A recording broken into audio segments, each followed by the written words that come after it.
15 شعبان کی رات میں ہمارے ملکوں میں جو ہمارے عجمی ملک ہیں اس میں وہ کچھ ہو رہا ہے جو نہ میرے نبی نے کیا، نہ صحابہ نے کیا، نہ تابعین نے کیا۔ عجیب و غریب عبادات گھڑ لی ہیں، عجیب و غریب اس کے اعمال بنا لیے ہیں اپنی طرف سے، اور مسجدیں بھری ہوتی ہیں اور روشنیاں لگی ہوتی ہیں اور وہ آتش بازی ہو رہی ہوتی ہے۔ میرے نبی نے اس رات کی فضیلت بتائی، عمل کوئی نہیں بتایا۔ جیسے یہاں کوئی صلاۃ تسبیح کی جماعت کرا رہے ہوتے ہیں، کوئی اجتماعی تہجد پڑھ رہے ہوتے ہیں، کوئی دیگیں چڑھا رہے ہوتے ہیں، کوئی آتش بازی کر رہے ہوتے ہیں، تو وہ اس میں اتنا غلو ہو گیا ہے کہ یہ بھی ٹھیک نہیں۔ اور کچھ علماء نے اس کے رد میں اس کا اتنا انکار کیا ہے کہ اس رات کی کوئی فضیلت ہے ہی نہیں، یہ بھی ٹھیک نہیں۔ اس بیچ کا راستہ، اس رات کی فضیلت میں جتنی احادیث ہیں وہ ضعیف ہیں، لیکن اتنی کثرت سے ہیں کہ ان سب کا مل کر جمع ہو کر کم از کم وہ حسن لغیر ہی تک تو پہنچ جاتی ہیں۔ اور ابن عثیمین رحمۃ اللہ علیہ نے بھی یہ لکھا ہے کہ زیادہ سے زیادہ ان احادیث کے مجموعے سے، چونکہ اگرچہ ضعیف ہیں لیکن کافی زیادہ ہیں، تو وہ حسن لغیر ہی تک پہنچ جاتی ہیں۔ تو حسن لغیر ہی سے کوئی عمل ثابت نہیں ہوتا، عمل ثابت ہوتا ہے صحیح حدیث کے سے۔ ایک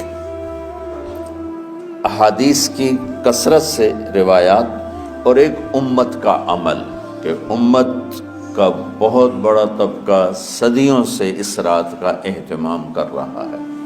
لیکن کچھ عرصہ پہلے تک اہتمام تھا دن میں روزہ رکھنا، رات کو کوئی نوافل پڑھ لینا، کوئی 2 چاہے زیادہ پڑھ لینا، لیکن اب یہ ڈھول تماشے جو اب شروع ہوا ہے اس کا تو کوئی وجود ہی کوئی نہیں ہے۔ تو اس رات کو اللہ تعالیٰ نے مبارک بنایا، اور حدیث پاک میں آتا ہے کہ اللہ تعالیٰ اس رات میں ساری دنیا کے لوگوں کی بخشش فرماتا ہے، سوائے 5 آدمیوں کے۔ 5 کے سوا سب اہل ایمان کی بخشش ہو جاتی ہے۔ مشرک، المشرک، پہلا مشرک، دوسرا مشاحن، مشاحن کیسے کہتے ہیں؟ دل میں بغض رکھنے والا، کینہ رکھنے والا۔ تیسرا مسبل ازارہ، اپنے پاجامے شلوار چادر کو ٹخنوں سے نیچے تک لے جانے والا، لیکن ایک شرط کے ساتھ کہ وہ تکبر کی وجہ سے، سستی کی وجہ سے ہے، غفلت کی وجہ سے ہے۔ چونکہ جب آپ نے ایک مرتبہ اس کے بارے میں بات کی تو حضرت ابوبکر صدیق نے کہا یا رسول اللہ، میری چادر، عرب چادر باندھتے تھے جیسے ہمارے پنجاب کا لباس چادر تھا، اب وہ کم ہو گئے۔ ہماری تو بزرگ عورتیں بھی اور مرد بھی سب چادر باندھتے تھے، شلوار کا تو کسی کو پتہ ہی نہیں ہوتا تھا ہمارے بچپن میں۔ یہ تو پھر آہستہ آہستہ جب تعلیم آئی تو شلوار دیہاتوں میں بھی اور شہروں میں عام ہو گئی۔ تو اگر وہ اس لیے لٹکا رہا ہے کہ طبیعت میں تکبر ہے، پھر اس وعید کا وہ حقدار ہے۔ اگر ویسے اس کی نیچے جا رہی ہے تو میرا مالک ایسا، وہ تو ہے ہی رحیم و کریم، ہے ہی رحیم و کریم، ہے ہی رحیم و کریم، صرف شلوار نیچے لٹکانے سے وہ اتنی شدید سزا دے۔ اگر اس کے پیچھے تکبر ہے، پھر ہے یہ تکبر نہیں ہے تو انشاءاللہ وہ اس سے محفوظ ہوگا۔ تو اپنی چادر کو لٹکانے والا، لیکن بشرط تکبر۔ کتنے ہو گئے؟ عاق لوالدیہ، ماں باپ کا نافرمان، نافرمان ایسا کہ دکھ دینے والا.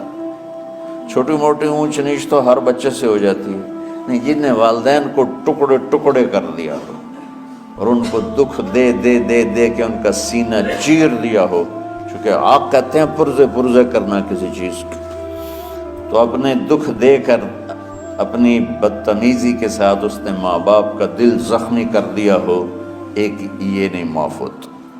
5واں مدمن خمر، مسلسل شراب پینے والا، مستقل جو شراب کا عادی ہو.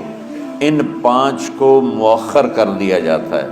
معافی نہیں ہونے کا مطلب یہ نہیں کہ اللہ تعالیٰ کبھی معاف نہیں کرے گا. معافی نہ ہونے کا مطلب یہ ہے کہ یہ 5 ایسے گناہ ہیں کہ اس کی وجہ سے بخشش رک جاتی ہے. اگر وہ شرک سے نکل آئے، وہ کینہ سے نکل آئے، وہ تکبر سے نکل آئے، وہ والدین کی نافرمانی سے نکل آئے، شراب چھوڑ دے، تو ان کی بھی بخشش ہو جاتی. جب کوئی توبہ کرے گا فوراً بخشش ہو جائے گی. نہ 15 شعبان کی ضرورت ہے، نہ لیلۃ القدر کی ضرورت ہے، نہ بیت اللہ جانے کے ساتھ توبہ کی شرط ہے. جہاں بھی وہ بیٹھ کے توبہ کرے گا، جس لمحے میں کرے گا، اسی وقت اس کی توبہ قبول ہوگی اور اللہ اس کے پچھلے سارے گناہوں کو معاف فرما دے گا.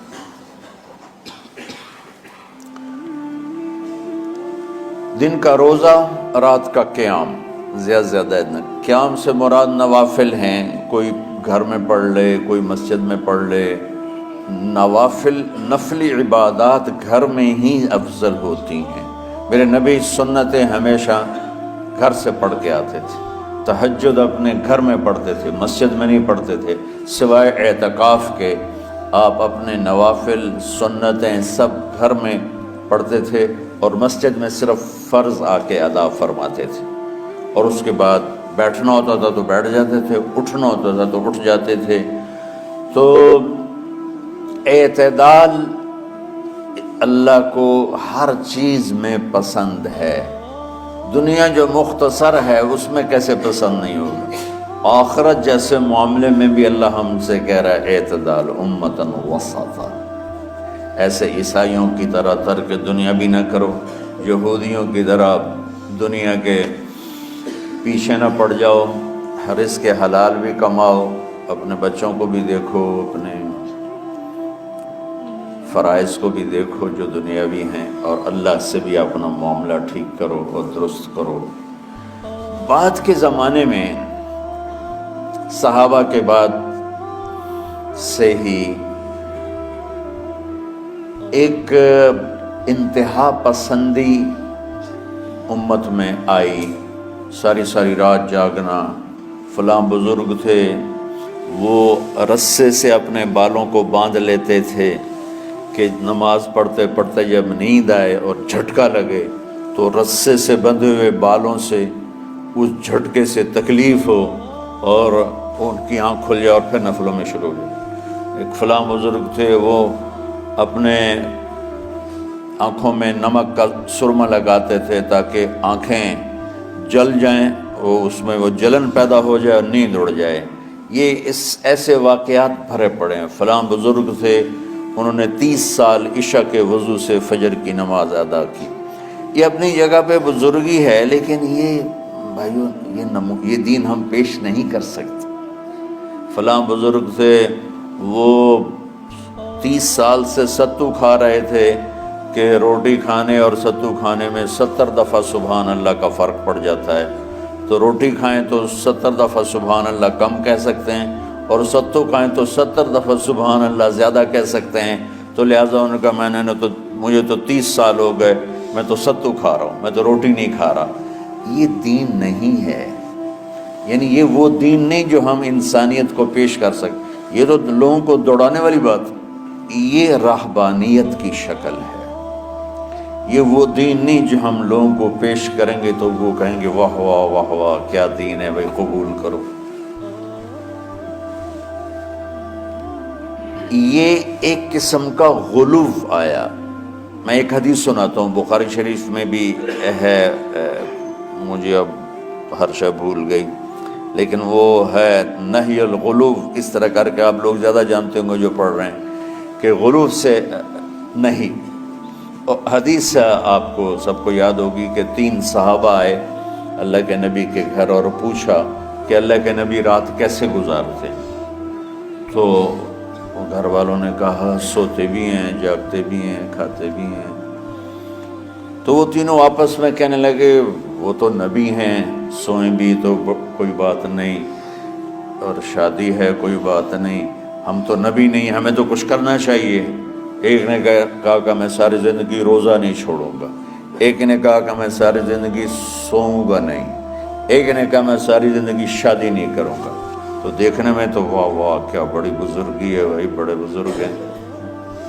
ہمارے نبی کو پتہ چلا، آپ نے تینوں کو بلا لیا، کہ تم مجھ سے زیادہ اللہ سے ڈرنے والے ہو، میں تم سے انا اتقاکم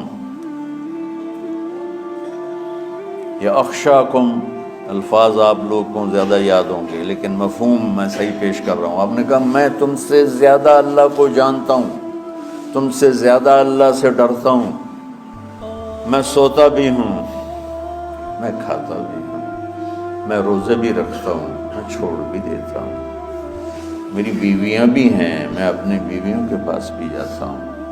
تم دین میں غلو سے بچو، پہلے امتوں کو ہلاک کر دیا دین میں غلو۔ دنیا میں غلو یعنی انتہا پسندی، ایکسٹریمسٹ ہونا، دنیا ہو یا دین ہو، دونوں میں اعتدال بچو، اللہ تعالیٰ کو پسند ہے۔